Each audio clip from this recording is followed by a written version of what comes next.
비가 억수같이 쏟아지던 그날 밤, 한 남자의 집 앞에 누군가 쓰러져 있었습니다.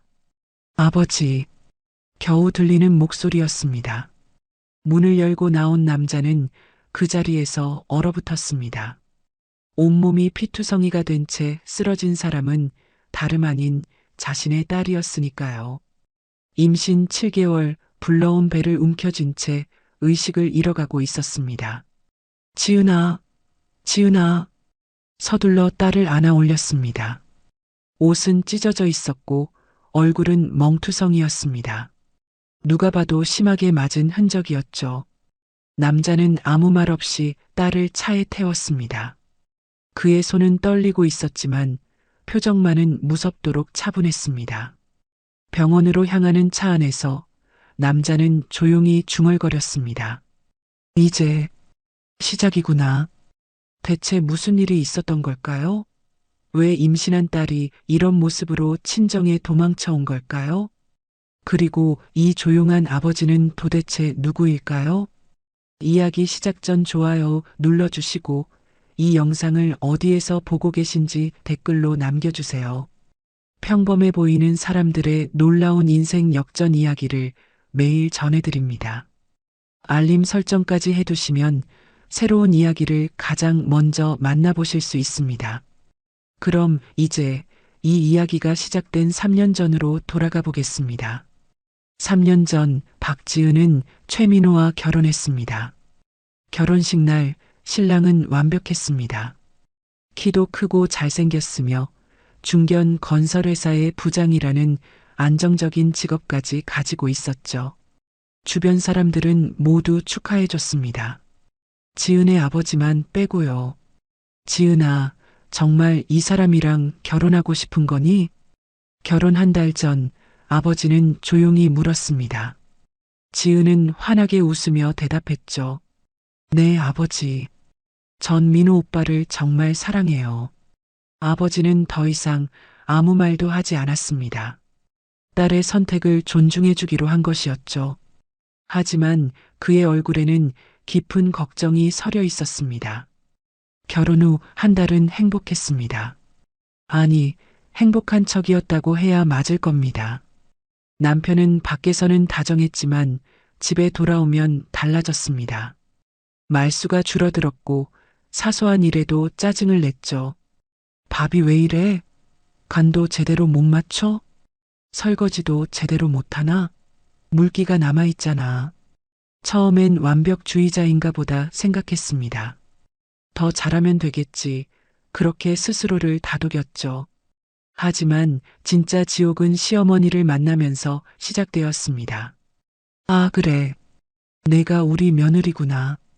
첫 만남부터 시어머니 김미선의 눈빛은 차갑기만 했습니다. 값비싼 한복을 입은 그녀는 지은을 위아래로 훑어보더니 코웃음을 쳤죠. 키는 작네. 우리 집안은 다들 크거든. 애 낳으면 키 작은 거 안 닮았으면 좋겠다. 어머님, 어머님은 무슨 어머님이야. 시어머니라고 불러. 우린 친구 아니잖아. 그날부터 지은의 삶은 완전히 바뀌었습니다.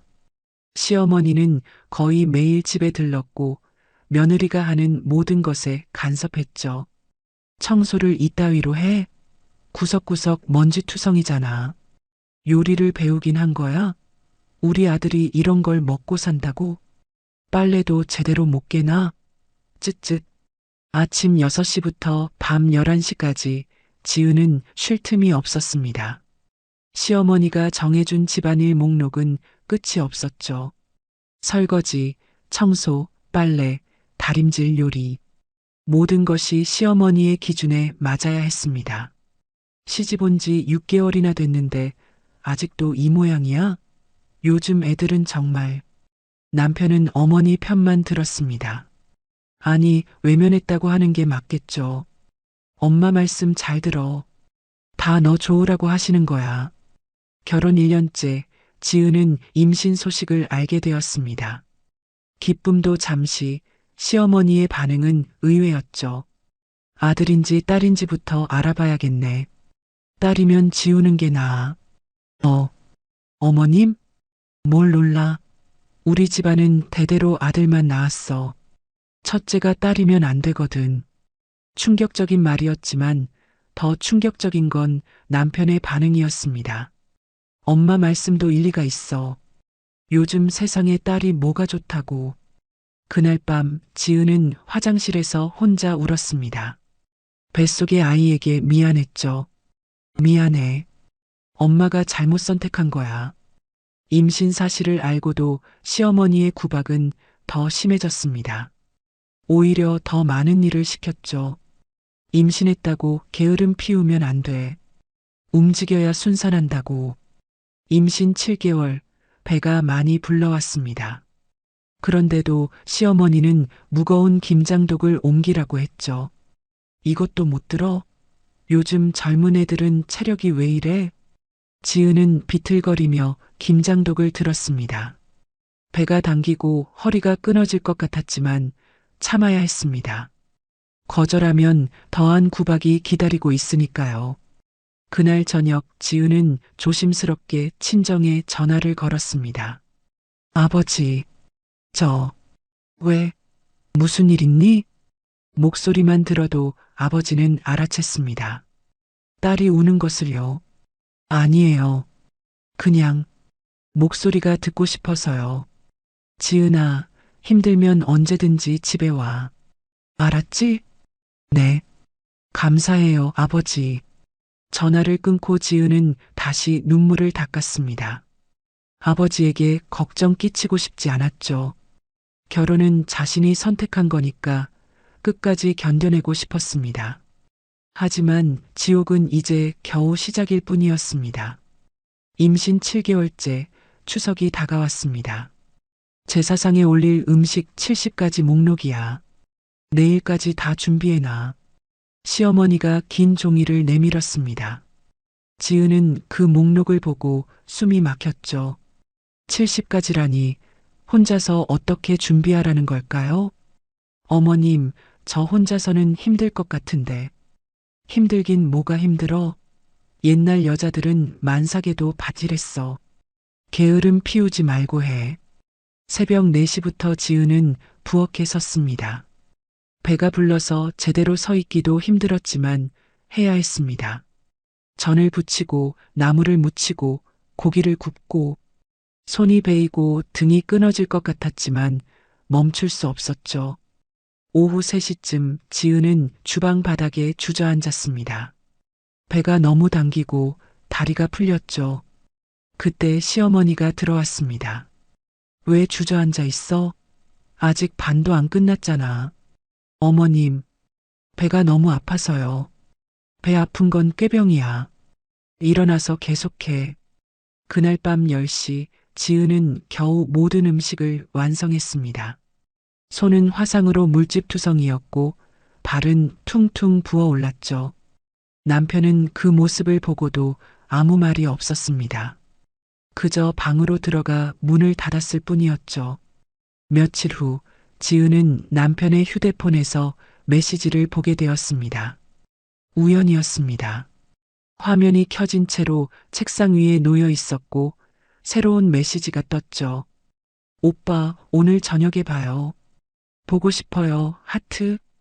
보낸 사람 이름은 수진이었습니다. 지은의 심장이 쿵 내려앉았죠. 손이 떨렸지만 메시지를 열어봤습니다. 그리고 보게 되었습니다. 수없이 주고받은 다정한 메시지들을요. 함께 찍은 사진들을요. 호텔에서 찍은 사진도 있었습니다. 2년 전부터였습니다. 결혼하고 1년 만에 바람을 피웠던 거죠. 손이 너무 떨려서 휴대폰을 떨어뜨릴 뻔했습니다. 지은은 그 자리에 주저앉아 울었습니다. 뱃속의 아이가 움직이는 게 느껴졌죠. 미안했습니다. 아이에게 그리고 자신에게요. 저녁에 남편이 돌아왔을 때 지은은 용기를 내서 물었습니다. 이수진이라는 사람이 누구예요? 남편의 표정이 순간 굳었습니다. 그리고는 오히려 화를 냈죠. 내 휴대폰 봤어? 남의 사생활을 왜 침해해? 사생활이요? 당신은 제 남편이잖아요. 시끄러워. 내가 제대로 했으면 내가 밖에서 위안을 찾았겠어? 믿을 수 없는 말이었습니다. 자신이 바람을 피워놓고 오히려 아내 탓을 하다니요. 임신한 아내를 두고 어떻게? 임신했다고 뭐 대단해? 내가 뭘 잘했다고. 그때 시어머니가 들어왔습니다. 소리를 듣고 온 것이었죠. 무슨 일이야? 어머니, 민호 오빠가 바람을 피웠어요. 2년이나. 하지만 시어머니의 반응은 더욱 충격적이었습니다. 그게 뭐 어때서?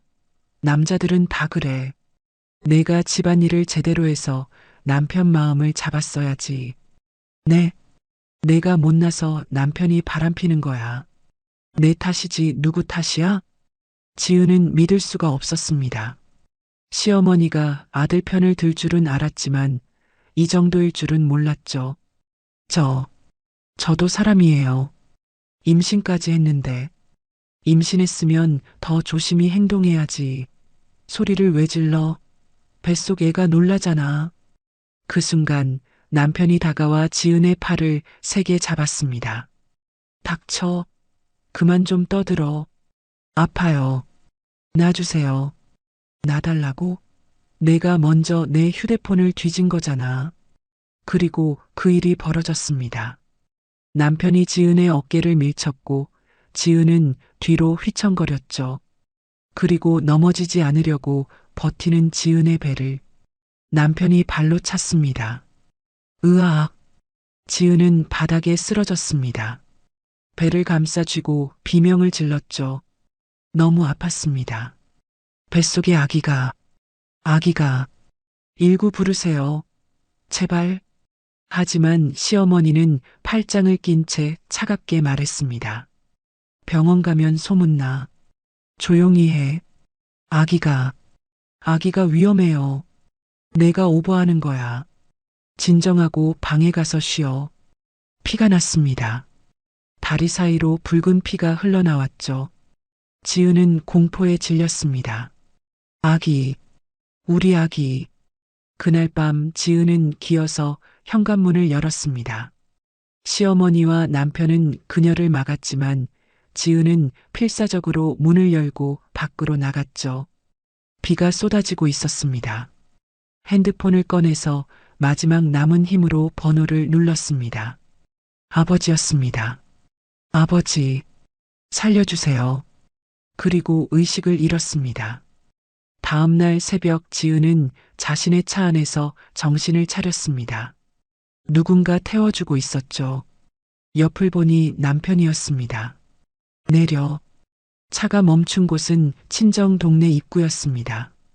남편은 차에서 끌어내리듯이 지은을 내렸죠. 이제 내 집으로 가. 다시는 우리 집 문 앞에 나타나지 마. 그리고 차는 떠났습니다. 지은은 비틀거리며 걸었습니다. 온몸이 아팠고 의식이 흐려졌죠. 하지만 멈출 수 없었습니다. 아버지에게 가야 했으니까요. 그렇게 지은은 친정 문 앞에 도착했고 쓰러졌습니다. 응급실로 실려간 지은은 사흘 동안 의식을 잃었습니다. 담당 의사는 심각한 표정으로 말했죠. 태아의 상태가 매우 위험합니다. 조금만 늦었어도. 아버지 박태주는 딸의 침대 옆에서 밤을 새웠습니다. 그는 아무 말도 하지 않았습니다. 그저 딸의 손을 잡고 조용히 앉아 있었을 뿐이었죠. 하지만 그의 눈빛은 무언가 다른 것을 담고 있었습니다. 닷새째 지은이 깨어났습니다. 아버지, 지은아, 정신 차렸니? 우리 아기는요? 박태주는 딸의 손을 꽉 잡았습니다. 아기는 괜찮아. 기적이야. 지은은 울음을 터뜨렸습니다. 안도의 눈물이었죠. 하지만 곧 현실을 마주해야 했습니다. 아버지, 죄송해요. 제가 잘못 선택해서. 아니야. 내 잘못이 아니란다. 박태준의 목소리는 여전히 조용했습니다. 하지만 그 안에는 깊은 무언가가 흐르고 있었죠. 병원에 입원한 지 일주일째 예상치 못한 방문객이 찾아왔습니다. 시댁의 변호사였습니다. 이혼 동의서입니다. 서명해 주시죠. 냉정한 말투였습니다. 변호사는 서류를 침대 위에 던지듯 놓았죠. 이혼 사유는 성격 차이로 하겠습니다. 위자료는 없습니다. 위자료가 없다고요? 부인 측의 과실이 크니까요. 남편 휴대폰을 무단으로 확인한 것, 그리고 시댁에서 소란을 피운 것, 충분한 사유입니다. 믿을 수 없는 말이었습니다. 맞은 사람은 자신인데 잘못은 자신에게 있다니요. 박태준이 조용히 물었습니다. 제 사위는 안 왔습니까? 최 부장님은 바쁘십니다. 변호사인 제가 처리하면 되니까요. 그렇군요. 박태준은 더 이상 아무 말도 하지 않았습니다. 변호사는 코웃음을 치며 나갔죠. 이틀 후, 이번엔 시어머니가 찾아왔습니다. 값비싼 옷을 입고 마치 승리자처럼 당당한 모습이었죠. 서명은 했어?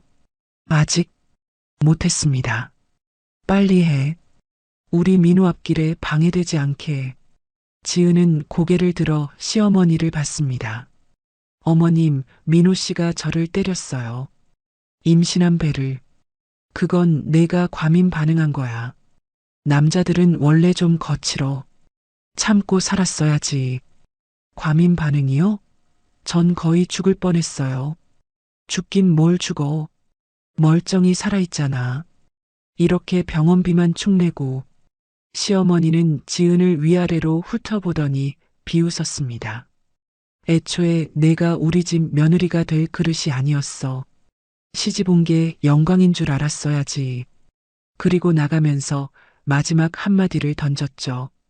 아, 그리고 우리 민호는 다음 주에 재혼해. 수진이라고 예쁘고 똑똑한 애야. 너보다 100배는 나아. 문이 닫혔습니다. 지은은 이불을 뒤집어 쓰고 울었습니다. 옆에 있던 박태준은 여전히 아무 말이 없었죠. 다만 주먹을 꽉 쥐고 있을 뿐이었습니다. 그리고 사흘 후 최 회장 본인이 찾아왔습니다. 평일 오후 병실 문이 열리더니 양복을 차려입은 노인이 들어왔습니다. 뒤에는 비서 2명이 따라왔죠. 최 회장이었습니다. 당신이 박시로군. 박태준을 보는 최 회장의 눈빛은 오만함으로 가득했습니다. 박태준은 천천히 일어나 인사를 했죠. 네, 박태준입니다. 앉아. 서 있으라는 거 아니야. 최 회장은 거만하게 의자에 앉았습니다. 박태준은 침착하게 앉았죠. 딸 데려가세요. 이혼은 이미 결정된 거니까. 제 딸이 많이 다쳤습니다만. 다친 게 어디 한두 군데인가요? 부부싸움은 칼로 물베기라고 그런 것 같고 호들갑 떨 필요 없어요. 박태준은 아무 말 없이 최 회장을 바라봤습니다. 위자료는 기대도 하지 마세요. 우리 변호사가 누군지 알아요? 서울에서 5손가락 안에 드는 사람이라고. 그렇습니까? 네, 시골에서 농사나 짓던 양반이 감히 우리 집안 문제에 끼어들어? 분수를 알아야지. 최 회장은 박태준을 위아래로 훑어봤습니다. 초라한 옷차림, 작은 시골집, 무시할 만한 상대라고 생각한 것이었죠. 딸이 못나서 맞은 거지. 무슨 피해자 코스프레야? 요즘 여자들은 왜 이렇게 나약한지 모르겠네. 제 딸은 뭐? 착해요? 다들 그래요. 근데 착한 게 뭐 대단한가요? 착하다고 집안일 잘해요? 남편 마음 잡아요? 박태준의 손이 미세하게 떨렸습니다. 하지만 그는 여전히 침착했죠. 제 사위가 바람을 피웠다고 들었습니다. 그게 뭐 어때서요? 남자가 능력 있으면 여자 하나쯤 더 거느리는 거 당연하지. 요즘 시대가 어느 시대인데. 임신한 아내를 폭행한 것도 폭행? 그냥 좀 밀친 거잖아요. 그걸 폭행이라고 부르면 세상 남자들 다 감옥 가야 해요. 최 회장은 일어서며 마지막 경고를 날렸습니다. 박 씨, 괜히 법적으로 다투려고 하지 마세요. 돈도 없으면서 변호사 비용 어떻게 감당할래요? 그냥 조용히 딸 데려가서 재혼이나 시키세요. 나이도 있는데. 참, 그리고 병원비는 우리가 낼 테니 걱정 마세요. 우린 그 정도는 아량이 있는 사람들이니까. 최 회장은 비웃으며 병실을 나갔습니다. 비서들도 따라 나갔죠. 문이 닫히고 정적이 흘렀습니다. 지은은 아버지를 봤습니다. 아버지는 창밖을 바라보고 있었죠. 그의 얼굴에는 아무런 표정이 없었습니다. 아버지, 미안해요. 박태주는 천천히 고개를 돌려 딸을 봤습니다. 그리고 조용히 말했죠. 지은아, 내가 미안할 필요 없단다. 그의 목소리는 여전히 부드러웠습니다. 하지만 눈빛만은 얼어붙은 호수처럼 차갑게 가라앉아 있었습니다. 이제 내가 처리할게. 지은이 태어난 날 박태주는 딸을 집으로 데려왔습니다. 작은 시골집이었습니다. 화려하지 않았지만 따뜻했죠. 지은은 자신의 옛날 방에 누웠습니다. 창밖으로 평화로운 시골 풍경이 보였습니다. 지은아, 좀 쉬렴. 아버지가 미역국 끓여줄게. 네. 감사해요, 아버지. 박태주는 부엌으로 갔습니다. 딸을 위해 정성스럽게 미역국을 끓였죠. 평범한 아버지의 모습이었습니다.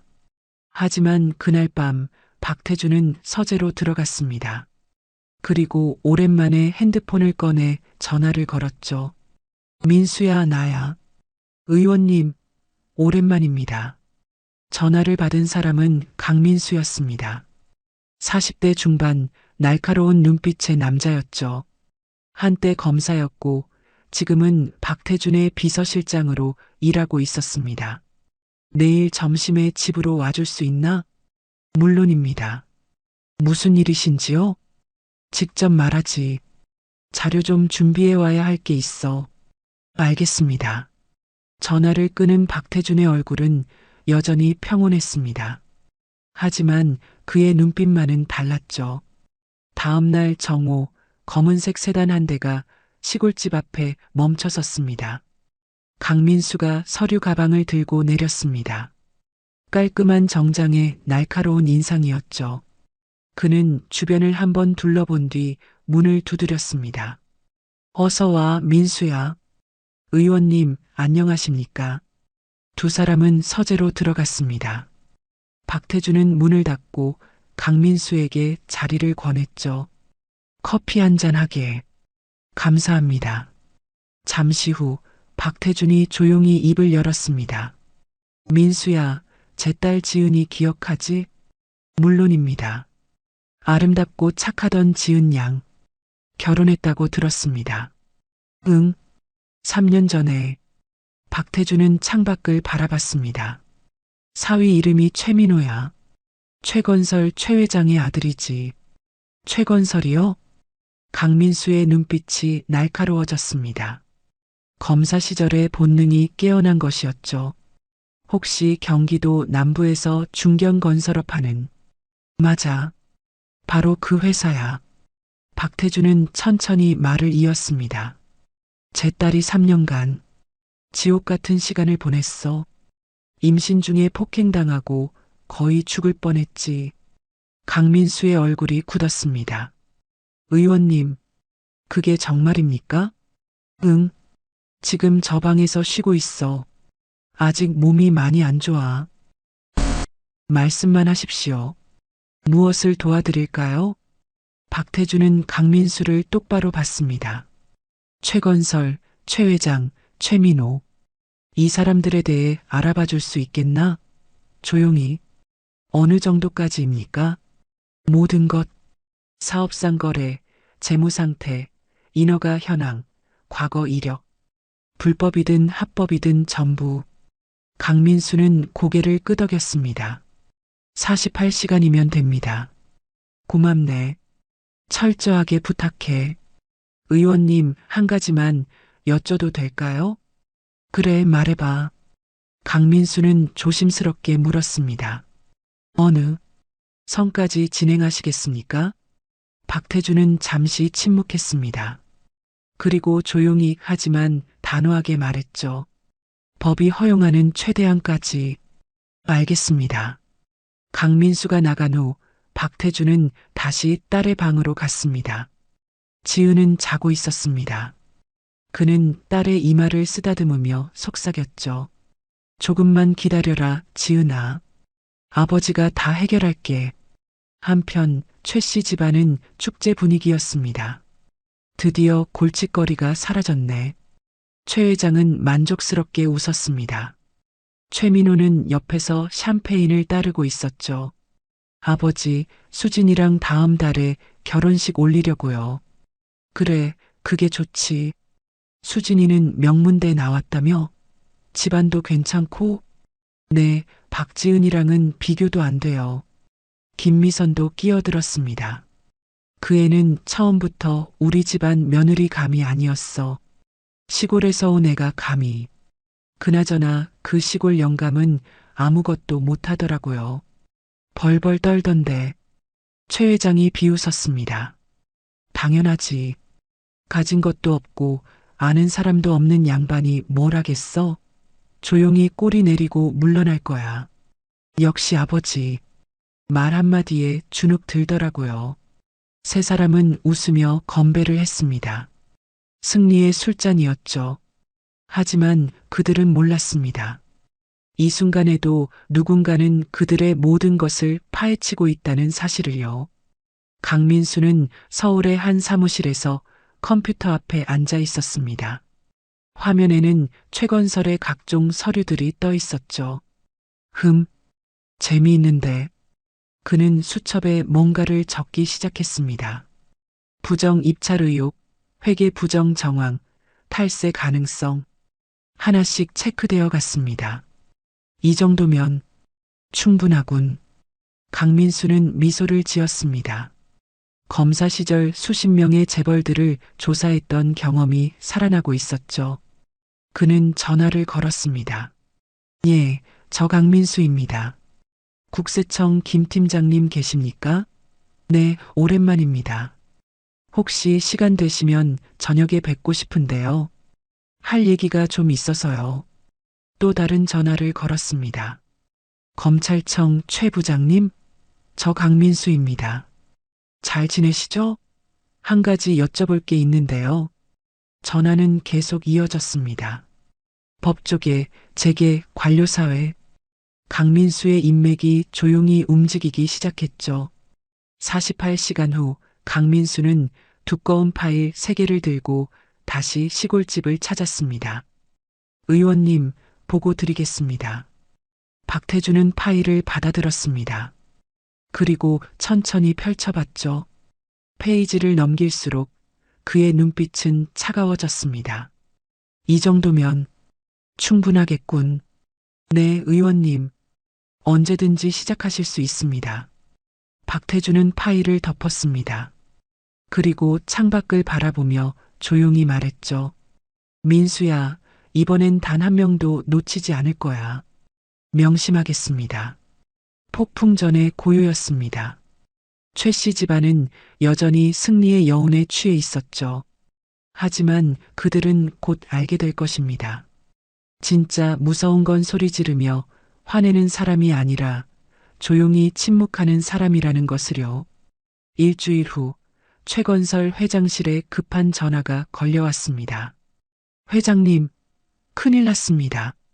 비서의 목소리가 떨리고 있었습니다. 왜 그래? 무슨 일인데? 국회에서, 국회 법제사법위원회에서 청문회 소집 통보가 왔습니다. 뭐, 청문회? 최 회장은 자리에서 벌떡 일어났습니다. 무슨 청문회를 왜 해? 건설업계 부정 입찰 의혹과 탈세 조사라고 합니다. 저희 회사가 주요 조사 대상이라고. 전화기를 떨어뜨릴 뻔했습니다. 청문회라니. 그것도 법사위에서요. 당장 법무팀 불러. 변호사들 다 모아. 최 회장은 급히 변호사를 만났습니다. 이게 대체 어떻게 된 거요? 우리가 뭘 잘못했다고? 회장님, 누군가 철저하게 준비한 것 같습니다. 지난 10년간의 입찰 기록, 회계장부, 거래 내역, 전부 조사 대상입니다. 그게 말이 되나? 누가 우릴 건드려? 우린 정치인들이랑도 잘 지내잖아. 변호사는 심각한 표정으로 서류를 넘겼습니다. 청문회를 주재하는 의원이 박태준 의원입니다. 박태준? 그게 누군데? 사선 국회의원이고 현재 법사위 간부입니다. 과거에는 검사 출신이고요. 최 회장의 얼굴이 하얗게 변했습니다. 박태준이라고? 네, 혹시 아십니까? 순간 최 회장의 머릿속이 하얗게 변했습니다. 박태준, 그 이름이 어디서 들었더라? 아, 그렇다. 최민호 전처의 아버지 이름이. 그 시골 영감이 국회의원이라고? 네, 무슨 말씀이신지. 최 회장은 휘청거렸습니다. 일주일 전 그가 무시하고 모욕했던 그 남자, 시골 농사꾼이라고 비웃었던 그 사람이 사선 국회의원이라니요. 회장님, 괜찮으십니까? 당장 최민호 불러. 최민호가 회장실로 뛰어왔을 때 아버지는 이미 패닉 상태였습니다. 너 전처 아버지가 누군지 알고 있었어? 네, 그냥 시골에 사는 평범한 사람이라고. 평범한 사람? 국회의원이야. 사선 국회의원. 법사위 간부라고. 최민호의 얼굴도 새하얗게 질렸습니다. 그게 무슨 소리예요? 박태준, 그 사람이 국회의원이란 말이야. 우리 회사를 청문회에 소환했어. 최민호는 그 자리에 주저앉았습니다. 일주일 전 자신이 그 사람의 딸을 어떻게 대했는지, 어머니와 함께 얼마나 모욕했는지 생각이 났습니다. 아버지, 우리 큰일 났어요. 이틀 후 국회의사당. 법제사법위원회 청문회장은 긴장감으로 가득했습니다. 기자들이 카메라를 들고 대기하고 있었고 방청석은 사람들로 꽉 찼죠. 증인석에는 최 회장이 앉아 있었습니다. 그의 얼굴은 초췌했습니다. 옆에는 최민호도 참고인으로 출석해 있었죠. 지금부터 건설업계 부정 청문회를 시작하겠습니다. 단상 위 의원 배지를 단 박태준이 서 있었습니다. 깔끔한 정장에 위엄 있는 모습이었습니다. 일주일 전 시골집에서 봤던 그 초라한 모습은 어디에도 없었죠. 이것이 그의 진짜 모습이었습니다. 최 회장은 단상에 박태준을 올려다봤습니다. 그리고 전율했습니다. 그의 눈빛이 일주일 전과는 완전히 달랐으니까요. 증인 최건설은 지난 5년간 경기도 일대에서 총 12건의 공공 입찰에 참여했습니다. 맞습니까? 네, 맞습니다. 박태준의 목소리는 차분했지만 힘이 있었습니다. 이 중 10건에서 낙찰받았는데 모두 최저가 입찰이었습니다. 어떻게 그게 가능했습니까? 저희 회사의 경쟁력으로는 설명이 안 됩니다. 증인석 앞에 있는 자료를 보십시오. 강민수가 준비한 자료였습니다. 완벽했습니다. 입찰 가격, 담합 정황, 뇌물수수 의혹, 모든 것이 정리되어 있었죠. 이것은 증인이 지역 공무원들에게 제공한 금품 목록입니다. 총액이 3억에 달합니다. 어떻게 설명하시겠습니까? 최 회장은 말문이 막혔습니다. 또한 증인의 회사는 지난 10년간 50억 원대의 탈세를 한 정황이 있습니다. 페이퍼 컴퍼니를 통한 자금 세탁, 허위 계약서 작성, 서류가 계속 쌓여갔습니다. 최 회장은 식은땀을 흘렸습니다. 그리고 박태준은 잠시 멈췄습니다. 그리고 최민호를 똑바로 봤죠. 참고인 최민호 씨, 당신은 회사 자금 3억 원을 횡령한 사실이 있습니까? 최민호는 얼굴이 새하얗게 질렸습니다. 그건 또한 기혼자 신분으로 부하 직원과 부적절한 관계를 맺고 회사 법인카드를 사적으로 사용한 내역이 있습니다. 맞습니까? 최민호는 대답할 수 없었습니다. 모든 게 사실이었으니까요. 청문회는 3시간 동안 이어졌습니다. 최 씨 집안의 모든 비리가 만천하에 드러났죠. 기자들은 미친 듯이 카메라 셔터를 눌렀습니다. 청문회가 끝나고 최 회장은 비틀거리며 밖으로 나왔습니다. 기자들이 마이크를 들이댔죠. 회장님, 뇌물수수 의혹에 대해 해명해 주십시오. 탈세 혐의는 사실입니까? 아드님의 횡령 사건은 어떻게 된 겁니까? 최 회장은 대답할 수 없었습니다. 그저 차에 올라탈 뿐이었죠. 차 안에서 최민호가 떨리는 목소리로 물었습니다. 아버지, 이제 어떻게 해요? 최 회장은 대답 대신 창밖을 바라봤습니다. 국회의사당이 보였습니다. 저 안에 박태준이 있었죠. 그제야 깨달았습니다. 일주일 전 그가 저지른 실수를요. 절대 건드려서는 안 될 사람을 건드렸다는 것을요. 우리 끝났어. 그날 저녁 뉴스는 온통 최건설 청문회 소식으로 도배되었습니다. 그리고 한 시골집에서 박태준은 뉴스를 보고 있는 딸 옆에 앉았습니다. 아버지, 정말 국회의원이셨어요? 응. 미안하다, 지은아. 너한테 말 안 했구나. 왜요? 왜 말씀 안 하셨어요? 박태준은 딸의 손을 잡았습니다. 내가 평범한 사람과 결혼하고 싶다고 했잖니. 권력이 아니라 사랑으로. 그래서 아버지는 내 뜻을 존중했어. 하지만 그의 눈빛이 차가워졌습니다. 내가 고통받는 건 절대 참을 수 없단다. 청문회 다음 날 검찰이 움직였습니다. 새벽 6시 최민호의 집 초인종이 울렸습니다.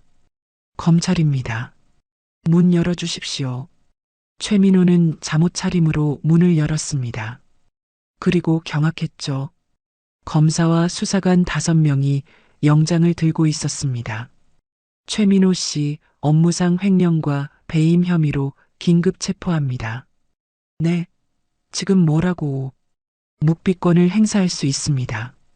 진술은 변호사와 상의 후 수갑이 채워졌습니다. 최민호는 믿을 수가 없었습니다. 자신이 수갑을 차다니요. 잠깐만요. 제가 뭘 잘못했다고요? 회사 자금 3억 원 횡령, 법인카드 사적 유용, 비자금 조성. 증거가 충분합니다. 현관 밖에는 이미 기자들이 몰려 있었습니다. 청문회 이후 최 씨 집안은 언론의 집중 포화를 받고 있었죠. 최민호 씨, 횡령 혐의 인정하십니까? 불륜 사실도 맞습니까? 임신한 부인을 폭행한 게 사실입니까? 플래시가 터졌습니다. 최민호는 얼굴을 가렸지만 소용없었죠. 그의 굴욕적인 모습은 실시간으로 뉴스에 송출되었습니다. 같은 시각 최건설 본사, 국세청 조사관들이 들이닥쳤습니다. 세무조사 영장입니다. 모든 장부를 제출해 주십시오. 회계팀은 패닉 상태였습니다. 지난 10년간의 장부를 다 보여줘야 한다니요. 잠깐만요. 시간을 좀 주시면. 지금 당장입니다. 거부하시면 강제 압수수색 들어갑니다. 1시간 후 조사관은 심각한 표정으로 전화를 걸었습니다. 팀장님, 이거 생각보다 심각합니다. 페이퍼 컴퍼니 5개, 차명 계좌 10여 개. 조직적인 탈세입니다. 추징금은 최소 100억입니다. 최 회장은 그 소식을 듣고 쓰러질 뻔했습니다. 100억이라고? 그럼 우리 회사 파산입니다, 회장님. 현금 유동성이 없습니다. 그 순간 또 다른 전화가 걸려왔습니다. 은행이었습니다. 회장님, 대출 연장이 불가능하다는 본부 결정입니다. 뭐? 갑자기 왜? 회사 신용도가 급락했습니다. 청문회 이후 거래처들이 계약을 해지하고 있고 전화는 계속 걸려왔습니다. 모두 나쁜 소식이었죠. 회장님, 시공 중이던 아파트 공사가 전면 중단되었습니다. 인허가가 취소되었습니다. 협력업체들이 대금 지급을 요구하고 있습니다.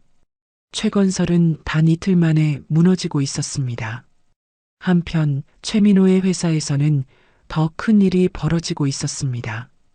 인사팀장이 긴급 회의를 소집했습니다. 직원 여러분, 중대 발표가 있습니다. 최민호 부장은 즉시 해고 조치되었습니다. 직원들이 웅성거렸습니다. 그리고 이수진 씨, 앞으로 나와주시겠습니까? 이수진이 떨리는 발걸음으로 앞으로 나왔습니다. 최민호와 2년간 불륜 관계를 맺었던 그녀였죠. 이수진 씨도 해고입니다. 사유는 직장 내 부적절한 관계입니다. 이수진은 고개를 떨구었습니다. 그녀는 최민호의 아이를 임신하고 있었습니다. 하지만 이제 최민호는 구속수감되었고 자신은 직장에서 쫓겨났죠. 그날 저녁 이수진은 결심했습니다. 그리고 강민수에게 전화를 걸었습니다. 강 실장님이시죠? 최민호에 대해 제가 아는 걸 다 말씀드리고 싶습니다. 오시죠. 이수진은 모든 것을 털어놓았습니다. 회사 돈 횡령, 비자금 조성, 폭력 전력, 심지어 녹음 파일까지 제출했죠. 이걸로 충분하겠습니까? 강민수는 고개를 끄덕였습니다. 충분합니다. 감사합니다. 이수진의 증언으로 최민호의 추가 범죄 사실이 드러났습니다. 구속영장은 구속기소로 바뀌었죠. 이틀 후 김미선의 차례였습니다. 경찰이 그녀를 찾아왔습니다. 김미선 씨, 며느리 학대 혐의로 고소장이 접수되었습니다. 며느리 학대? 네, 임신부에게 과도한 노동 강요, 정서적 학대, 폭행 방조 등입니다. 김미선은 비웃었습니다. 말도 안 돼. 시어머니가 며느리 좀 가르쳤다고 그게 범죄야? 증거가 있습니다. 녹취록 20건, 이웃 목격자 증언 15명, CCTV 영상. 김미선의 얼굴이 창백해졌습니다. 그리고 부인께서는 과거에 정신과 치료를 받으신 이력이 있으시죠? 그건 어떻게 해? 우울증과 공황장애로 3년간 치료받으셨습니다. 이 기록도 재판에서 참고 자료가 됩니다. 김미선의 과거가 드러났습니다. 그녀 역시 시집살이의 피해자였고 그 트라우마가 며느리에게 대물림된 것이었죠. 하지만 그게 면죄부가 될 수는 없었습니다. 며칠 후 김미선은 상류사회 모임에 나갔습니다. 하지만 분위기가 이상했죠. 어머, 김 여사님. 사람들이 수군거렸습니다. 그리고 한 명씩 자리를 떴습니다. 김미선은 홀로 남겨졌죠. 왜 다들? 한 여성이 차갑게 말했습니다. 며느리를 그렇게 학대한 사람이랑 어떻게 어울려요? 우리도 며느리 있는 사람들인데. 김미선은 그 자리에서 쫓겨났습니다. 20년간 쌓아온 인맥이 하루아침에 무너졌죠. 그날 밤 김미선은 혼자 집에 앉아 있었습니다. 텅 빈 집이었습니다. 남편은 회사 일로 정신없고 아들은 구치소에 있었죠. 그녀는 거울을 봤습니다. 초췌한 자신의 얼굴이 보였습니다. 그리고 깨달았습니다. 자신이 얼마나 잔인했는지를요. 손이 떨렸습니다. 우울증이 재발하고 있었습니다. 예전 그 기억들이 떠올랐죠. 자신도 시어머니에게 당했던 그 고통들이요. 내가 똑같은 짓을 했구나. 김미선은 그날 밤 정신과 응급실로 실려갔습니다. 일주일 후 최건설 본사 앞, 최건설 파산, 최 회장 구속, 신문 헤드라인이었습니다. 회사는 결국 법정 관리에 들어갔고 최 회장은 뇌물 공여와 탈세 혐의로 구속되었죠. 한 달 전만 해도 호화로운 삶을 살던 최 씨 집안은 완전히 무너졌습니다. 아들은 구치소, 아버지는 구속, 어머니는 정신병원, 회사는 파산. 그리고 그 모든 과정을 박태주는 조용히 지켜봤습니다. 강민수가 보고했습니다. 의원님, 모든 절차가 완료되었습니다. 최민호는 징역 5년 구형, 최 회장은 징역 7년 구형입니다. 그렇군. 박태주는 창밖을 바라봤습니다. 민수야, 법이 제대로 작동하는구나. 네, 의원님. 증거는 거짓말하지 않습니다. 고맙네. 자네가 아니었으면 이렇게 완벽할 수 없었을 거야. 강민수는 고개를 숙였습니다. 의원님께서 그동안 쌓아오신 명분과 정의가 있었기에 가능한 일이었습니다. 그날 저녁 박태주는 딸에게 모든 경과를 설명했습니다. 이제 끝났어? 지은이 조심스럽게 물었습니다. 응, 법이 판단했단다. 아버지, 고마워요. 박태주는 딸을 안아주었습니다. 지은아, 이건 복수가 아니야. 정의란다. 내가 당한 일은 명백한 범죄였어. 그리고 범죄에는 대가가 따르는 거야. 지은은 고개를 끄덕였습니다. 그녀는 이제 자유로웠습니다. 재판이 시작되기 이틀 전 예상치 못한 방문객이 찾아왔습니다. 저녁 6시 시골집 대문이 조심스럽게 열렸습니다. 최 회장 부부였습니다. 한 달 전에 그 오만한 모습은 온데간데 없었습니다. 최 회장은 초췌했고 김미선은 눈이 퉁퉁 부어 있었죠. 두 사람 모두 늙어 보였습니다. 초인종을 누르기도 전에 문이 열렸습니다. 박태준이 나왔습니다. 의원님, 최 회장의 목소리는 떨리고 있었습니다. 박태준은 아무 말 없이 그들을 바라봤습니다. 차갑고 단호한 눈빛이었죠. 들어오시죠.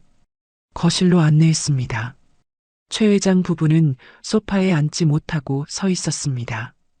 감히 앉을 수가 없었죠. 앉으세요. 박태준의 말에 두 사람은 조심스럽게 앉았습니다. 하지만 편할 리 없었죠. 침묵이 흘렀습니다. 길고 무겁고 고통스러운 침묵이었습니다. 최 회장이 먼저 입을 열었습니다. 의원님, 저희가 정말 잘못했습니다. 목소리가 갈라졌습니다. 처음부터 잘못된 것이었습니다. 지은 씨를 그렇게 대한 것, 의원님을 모욕한 것, 모두 저희 잘못입니다. 김미선도 울먹이며 말했습니다. 제가 미쳤었어요. 며느리에게 그렇게 할 수가, 사람이 어떻게 그럴 수가 있었는지. 그녀는 손으로 얼굴을 가렸습니다. 박태주는 여전히 말이 없었습니다. 그저 그들을 바라볼 뿐이었죠. 최 회장이 소파에서 내려왔습니다. 그리고 무릎을 꿇었습니다. 의원님, 제발 용서해 주십시오. 김미선도 따라서 무릎을 꿇었습니다. 의원님, 저희가 짐승만도 못했습니다. 제발 한 번만 봐주십시오. 두 사람은 바닥에 이마를 찍으며 빌었습니다.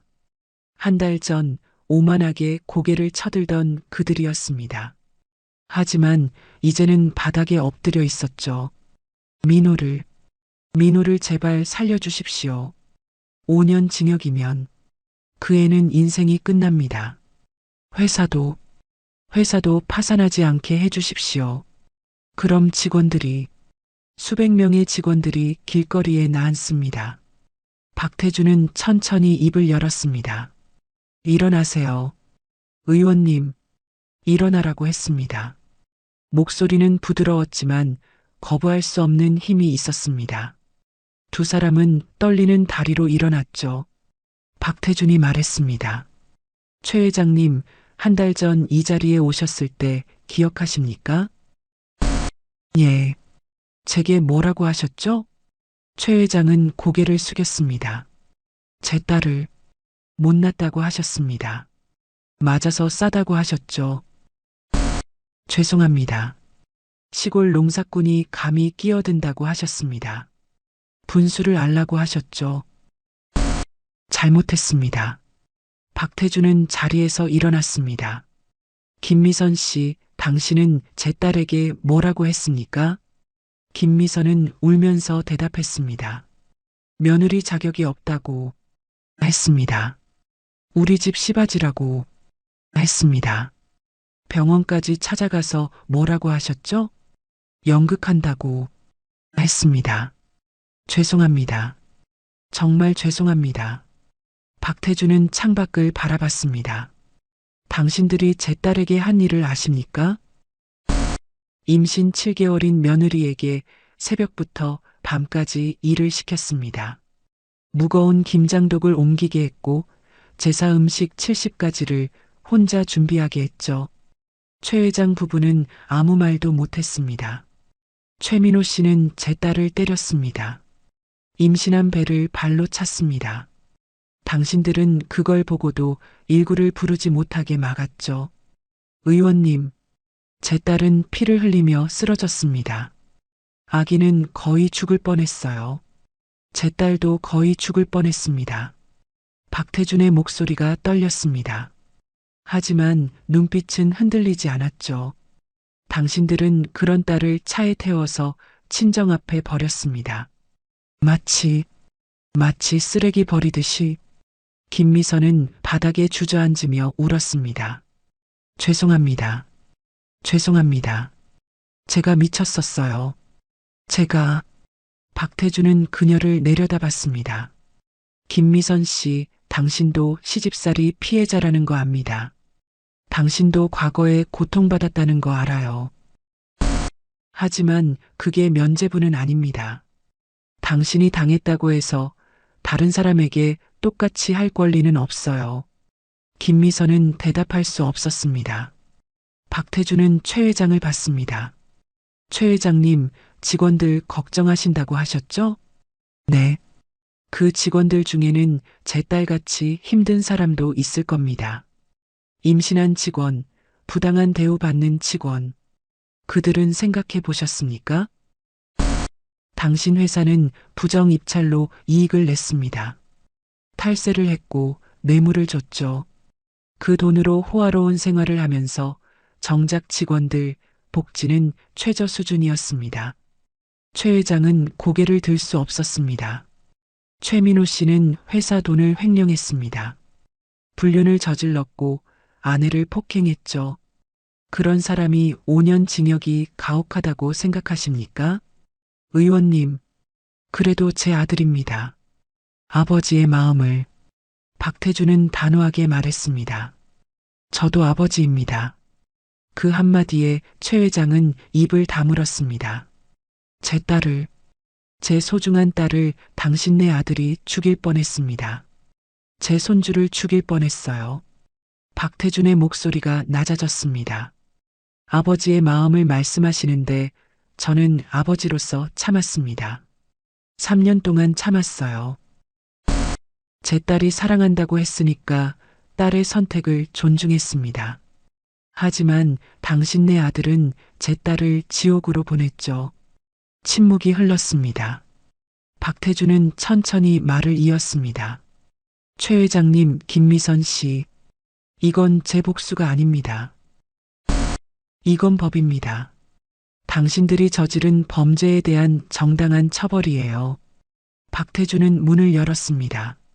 검사가 구형한 형량은 제가 정한 게 아닙니다.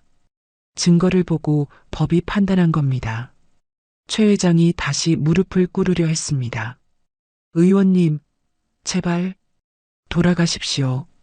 박태준의 목소리는 단호했습니다. 법정에서 뵙겠습니다. 그리고 그는 두 사람을 똑바로 봤습니다. 제 딸에게 사과하러 오지 마십시오. 제 딸은 당신들을 다시는 보고 싶어 하지 않습니다. 의원님, 제발 한 번만. 하지만 박태주는 더 이상 대꾸하지 않았습니다. 문을 열어두고 안으로 들어갔죠. 최 회장 부부는 한참을 그 자리에 서 있었습니다. 하지만 더 이상 할 수 있는 게 없었습니다. 두 사람은 비틀거리며 집을 나섰습니다. 차에 오르자 김미선이 무너져 내렸습니다. 우리 정말 끝났어. 최 회장은 대답하지 않았습니다. 그저 핸들을 잡고 있을 뿐이었죠. 그날 밤 박태주는 딸의 방문을 노크했습니다. 아버지, 그 사람들 왔었어요? 응. 뭐라고 했어요? 박태주는 잠시 침묵했습니다. 용서해달라고 했어. 그래서요? 거절했단다. 지은은 고개를 끄덕였습니다. 잘하셨어요, 아버지. 박태주는 딸의 어깨를 토닥였습니다. 지은아, 용서는 피해자의 몫이야. 아버지가 대신 용서해 줄 수는 없어. 전 용서 안 할 거예요. 평생? 그래도 괜찮단다. 용서하지 않아도 돼. 내가 행복하면 그걸로 충분해. 지은은 아버지를 안았습니다. 그리고 처음으로 편안하게 잠들었습니다. 재판은 빠르게 진행되었습니다. 증거는 완벽했고 증인들의 진술은 일관되었죠. 변호인단이 할 수 있는 게 없었습니다. 판결이 나던 날 법정은 숨죽이고 있었습니다. 피고인 최민호에게 징역 5년을 선고한다. 피고인 최 회장에게 징역 7년과 벌금 100억 원을 선고한다. 망치 소리가 울렸습니다. 최민호는 고개를 떨구었고 최 회장은 그 자리에서 무너졌죠. 법정을 나서던 박태준에게 기자들이 몰려들었습니다. 의원님, 이번 사건에 대한 소감 한 말씀 부탁드립니다. 박태준은 잠시 멈춰섰습니다. 저는 그저 법이 제대로 작동하길 바랐을 뿐입니다. 피해자가 정당한 보호를 받고 가해자가 마땅한 처벌을 받는 것. 그게 법치국가니까요. 개인적인 감정은 없으셨습니까? 박태준은 잠시 침묵했습니다. 아버지로서 고통스러웠습니다. 하지만 법은 감정이 아니라 증거로 말해야 합니다. 그래서 완벽한 증거를 준비했습니다. 그날 저녁 집으로 돌아온 박태준은 서재로 들어갔습니다. 책장 뒤에 숨겨둔 낡은 파일 하나를 꺼냈습니다. 먼지가 쌓여 있었죠. 표지에는 이렇게 적혀 있었습니다. 최민호 신원조사 보고서 마이너스 3년 전. 그는 파일을 천천히 펼쳤습니다. 첫 페이지에는 최민호의 사진과 인적사항이 있었습니다. 그리고 빼곡하게 적힌 메모들이 있었죠. 폭력 전력 있음. 대학 시절 전 여자친구 폭행 의혹. 회사 내 평판 나쁨. 권위적이고 이중적. 재무상태 불투명. 과소비 성향. 모친 김미선 마이너스 과거 정신과 치료 이력. 며느리에 대한 학대 가능성 높음. 박태준은 씁쓸하게 웃었습니다. 3년 전 딸이 최민호와 결혼하겠다고 했을 때 그는 이미 조사를 마친 상태였습니다. 모든 것을 알고 있었죠. 하지만 딸은 사랑에 빠져 있었습니다. 그래서 그는 선택했습니다. 딸의 선택을 존중하기로요. 대신 준비를 시작했습니다. 강민수에게 지시했죠. 민수야, 최 씨 집안을 계속 모니터링해줘. 조용히, 철저하게. 3년간 모든 증거가 수집되었습니다. 녹취록 목격자 진술, 금융거래 내역, CCTV 영상. 하나도 빠짐없이요. 박태준은 딸이 스스로 깨닫길 기다렸습니다. 그리고 딸이 도움을 청하는 순간 완벽하게 준비된 복수를 시작한 것이었죠. 미안하다, 지은아. 아버지가 미리 말했더라면. 하지만 그는 알고 있었습니다. 말했다면 딸은 믿지 않았을 거라는 것을요. 사람은 스스로 경험해야 깨닫는 법이니까요. 박태준은 파일을 다시 책장에 넣었습니다. 이제 그 기록은 필요 없었습니다. 1년이 흘렀습니다. 화창한 봄날, 서울 강남의 한 빌딩. 주식회사 세봄 인테리어. 간판이 햇살에 반짝이고 있었습니다. 지은의 회사였습니다. 사무실 안에서 지은은 직원들과 회의 중이었습니다. 다음 주 고객 미팅 준비는 다 됐죠? 네, 대표님. 프레젠테이션 자료 완성했습니다. 좋아요. 이번 프로젝트 꼭 따내야 해요. 우리 회사의 미래가 달렸으니까. 지은은 완전히 달라져 있었습니다.